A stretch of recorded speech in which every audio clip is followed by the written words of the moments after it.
9:11 minutos, ya les vamos a dar detalles de esto y vamos a hablar. Les voy a preguntar a los amigos de la mesa de trabajo qué es lo que utilizan, si utilizan los productos de Apple u otras marcas. 9:11 minutos, hablemos de la situación en Siria y el éxodo de miles y miles de sirios, de árabes, de musulmanes, de cristianos, en fin, que le están huyendo a la violencia en ese país que cada vez es insostenible, ya no la pueden aguantar, y Europa está recibiendo esa cantidad de inmigrantes y ya se están tomando algunas medidas para que esto puedan llegar de una manera y asimilar lo que es la llegada a Europa. Nos acompaña Marwan Soto Antaki, él es escritor mexicano. ¿Qué tal? Mucho gusto.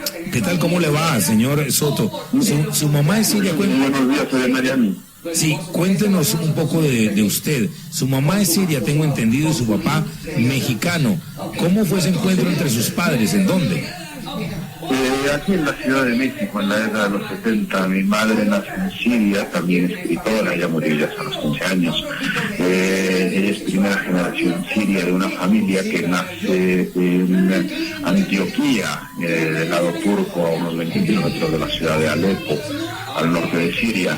Es curioso porque en el contexto vamos a encontrar una relación, la familia Antaki, salimos de Antioquía. Después de que mi abuelo, mi bisabuelo, apoya a miles de armenios que estaban siendo masacrados por el Imperio Otomano, mi bisabuelo los ayuda a salir de la ciudad para que crucen la frontera en ese momento al lado sirio y puedan salvar su vida en el primer gran genocidio del siglo XX con 1,5 millones de víctimas. Sí. El Imperio Otomano en ese momento le dice al bisabuelo, ustedes ya paren de esto, y los exigen en 1917. En 1975 mi madre llega a México, era la época de las ideologías, conoce a un profesional del Partido Comunista Mexicano y unos años después. Mi relación con Siria es totalmente directa, el tiempo que vivo allá en distintas ocasiones me hace muy cercano al país, con familia que obviamente ha tenido que emigrar en los últimos 5 años a raíz de la guerra, en condiciones muy distintas a las que ahora tienen los refugiados. Hay que diferenciar entre el migrante y el refugiado. El refugiado huye de la violencia. Claro. No puede volver por la violencia. Sí, cuéntenos, ¿usted cuánto hace que no va a Siria? Lo que hice fue en 2009, una cosa así, de 1994, que lo vivía ya. A 2009 estuve yendo cada 2 años, año y medio, por la relación familiar, por una casa que tenía ya que también desaparece ahora con el conflicto. Y a partir de estas experiencias de la vida ya con los amigos, con la familia, también publico hace 2 años y medio, 3 años, un libro que se llama Casamás, una novela sobre la guerra civil siria, para tratar de adentrarme un poco en la intimidad de lo que era la vida antes y después de iniciar la guerra. Al final, porque cuando uno habla de estos países que ahora vemos en las noticias y parece que recién descubrimos, estamos en realidad hablando de países que tienen conflictos mucho más viejos. Claro. Que son desde el inicio de la dictadura en la década de los 70 hasta la increíble corrupción e incorporación de los regímenes de policía secreta que tenía el gobierno sirio como forma de controlar a la población. Y eso desemboca en lo que en un inicio eran las primeras protestas que no buscaban más que un cambio. Si recordamos las protestas de hace casi 5 años, ni siquiera estaban buscando en su momento la salida del régimen, buscaban un cambio dentro del mismo régimen, que después de su increíblemente violenta y salvaje forma de aplastar a las manifestaciones contrarias, terminó derivando en una guerra sectaria, en una guerra donde se va rompiendo la unidad que tenía un país, para luego la incorporación del Estado Islámico, que ha terminado de acabarse con un país que, la verdad, en este momento ya no existe. Sí, pero déjeme para empezar un poco con esta historia, porque sabemos que en el Medio Oriente, y yo pues tengo cierta cercanía porque viajo mucho al Medio Oriente y conozco varios de esos países como Egipto, como Jordania, como Israel, muy cerca allí en la frontera con Siria, el Líbano. Y cuando vemos esos dictadores, cuando aparece un señor como Bashar al-Assad, o aparece Hosni Mubarak en Egipto, o aparece Muammar Gaddafi en Libia, y después vienen y dicen, es que venimos a traerle democracia a estos países donde donde la democracia realmente se ve desde otro punto de vista. Yo hablaba con algunos de las personas que viven allí y me decían que con Bashar al-Assad, de todas maneras, pues uno no puede negar que es una dictadura, pero los cristianos tenían libertad, los diferentes sectores tenían una libertad que, como usted dice, ya no se tiene y el país se acabó. ¿Esto es así? Eso es así, mira, pero también hay que matizarlo un poco y saber encontrar la perspectiva desde donde se ven las cosas. Tenemos que entender que cuando hablamos de democracia, la democracia es un concepto occidental que se entiende mucho más de este lado del mundo que de otros. E incluso cuando hablamos de democracia, tampoco en Miami funciona igual que en México. Los conceptos de democracia no solamente son conceptos totalmente occidentales, sino son adaptables a las sociedades de donde se practican. Cuando estamos hablando de la dictadura de Assad, obviamente la democracia ni siquiera está en juego. Yo recuerdo las primeras elecciones donde se supone que gana Bashar, tenían la boleta, dos opciones para poder ganar. Podías ganar por Bashar o podías votar por Bashar, ¿no? Una elección totalmente diferente, que tenías el mismo candidato en las dos casillas. Una boleta por Bashar y la otra por Assad. Sí, exactamente. Sí. ¿No? Eso termina siendo ridículo. Y hay que recordar también que Bashar llega al poder después de la muerte de su hermano Bassem, que iba a ser el siguiente, el que su hermano mayor, que su padre fue preparando toda su vida dentro de las esferas militares y políticas para sucederlo en la fila presidencial. Y que Hafez Assad llega al poder tras un golpe de Estado cuando él era secretario de los aviones, ¿no? De defensa aérea, y viene de una época en la que había golpe de Estado cada 15 días. La democracia en estos países no existe. Cuando estamos hablando de Occidente, la democracia es un concepto totalmente ajeno. Lo que se había logrado en los últimos momentos de Bashar es cierta libertad y una organización social secular.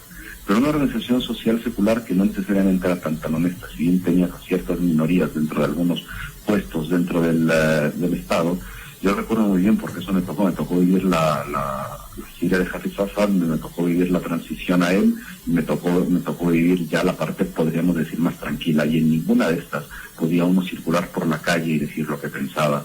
Tenías alrededor de 3, 4 de cada 10 personas que eran miembros de tus amigos, de tu familia, que eran miembros del Mukhabarat, de la policía secreta, que usaba los mismos sistemas de control que usaban los países totalitarios durante la primera mitad del siglo XX. Pero eso pasa en todos esos países. Informante. Eso pasa en todos esos países. Eso pasa en todos esos países, pero cuando piensas si tienes una reunión familiar que es de 10 personas, 4 de ellos van a poder informar al régimen sobre cualquier cosa que le podría molestar al Estado, no estás hablando ni de una democracia ni estás hablando de nada más que una dictadura. Por supuesto. También hay que recordar que durante esta época tenemos la gran matanza de Homs, donde se matan a miles de miembros de la hermandad musulmana.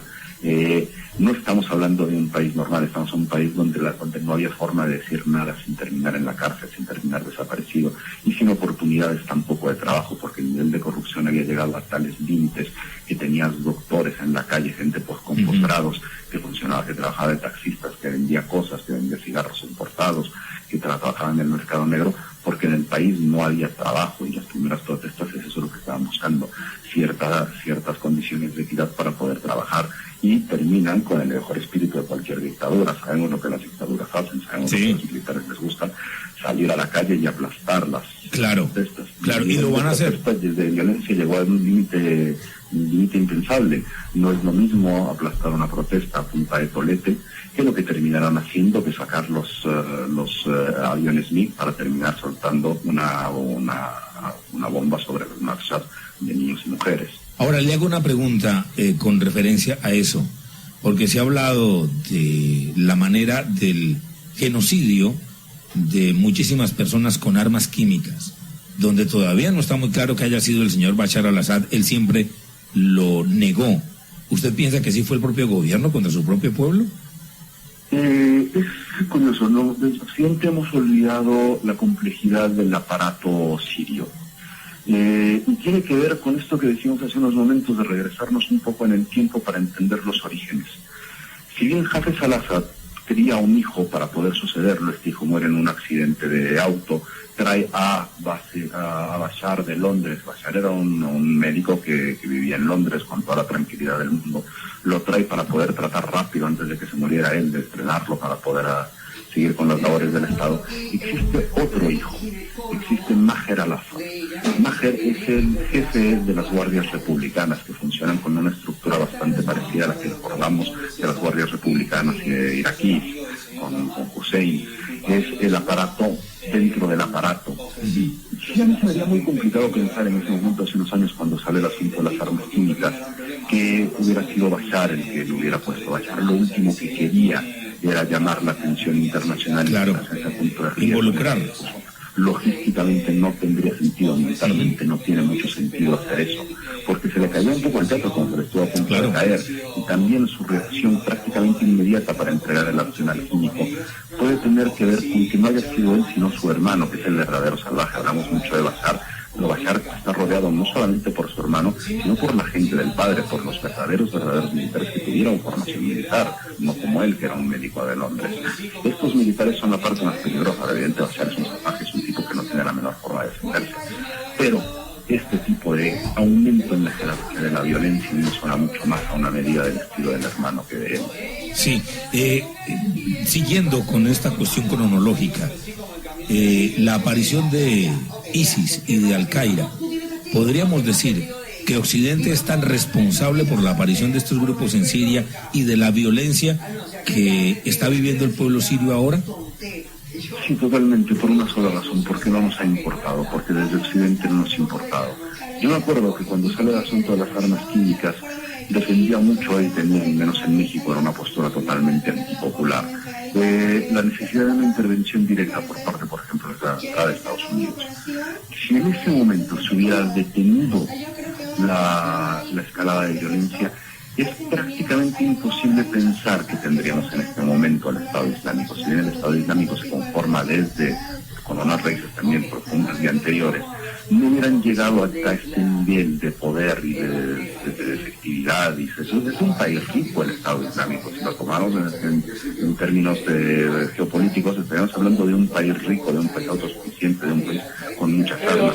Y eso no hubiéramos llegado si se hubiera intervenido antes. Ahora, también cuando estamos hablando de la crisis de refugiados, estamos hablando exactamente mismo, estamos hablando del resultado del síntoma de la indiferencia que ha tenido Occidente por no meterse directamente en una guerra, aunque hay que recordar que todo el mundo se ha metido en una guerra, sí, la guerra de Siria, y terminamos hablando de la guerra de todos, donde todo el mundo pelea de forma indirecta, con financiamiento, con entrenamiento de tropas, con omisión de algunas, para poder tener la guerra del mundo donde ya todo el mundo pelea menos los mismos sirios. Déjeme, le hago una analogía y quiero ser un poco más osado en esto, al decir lo siguiente. Tenemos el caso y la analogía es la siguiente, el caso de las armas que se estuvo manejando aquí en Estados Unidos para rastrear a los grupos narcoterroristas o del narcotráfico en México, que fueron utilizados por el Departamento de Justicia de los Estados Unidos y que terminaron en manos de estos grupos.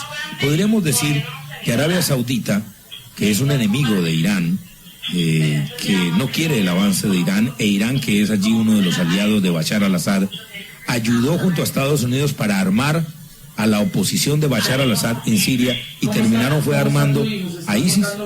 Pues no, a ver, no lo podemos decir, lo es y lo siguen haciendo, no de forma directa si quieres, no con un desplegado donde se diga estamos armando al Estado Islámico, pero sí Arabia Saudita junto con Qatar, y al igual que los iraníes con el Hezbollah, al igual que los rusos lo han hecho todo este tiempo, no han parado de financiar a los distintos grupos que ahora están totalmente fuera de su propio control, con armas, con entrenamiento, no paran de darles armas.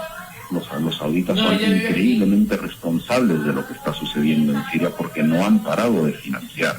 Estamos hablando de un juego donde estamos con actores no buenos y malos, no es que haya uno que está haciendo las cosas bien y el otro no tanto, estás hablando de malos contra malos, como tienes un equipo con tantas variantes, es muy complicado tratar de pensar en un control, y lo único que se ha logrado hacer por esta injerencia indirecta de distintos actores como los Arabia Saudita o Qatar, que llegamos a tener instaladas. Sí, usted hablaba de una palabra que es clave en esto, la cuestión geopolítica, y nombraba a Qatar, porque estaba viendo un plan que tenía Estados Unidos junto a Francia, Alemania, de sacar un oleoducto o un gasoducto, mejor, desde Qatar para llevarlo hacia Europa, y obviamente pues lo tenían que pasar por Siria. Siria está allí en el camino de todo, pero al mismo tiempo estaba Rusia junto a Irán también con sus planes de sacar su gasoducto desde Irán hacia el mar Mediterráneo.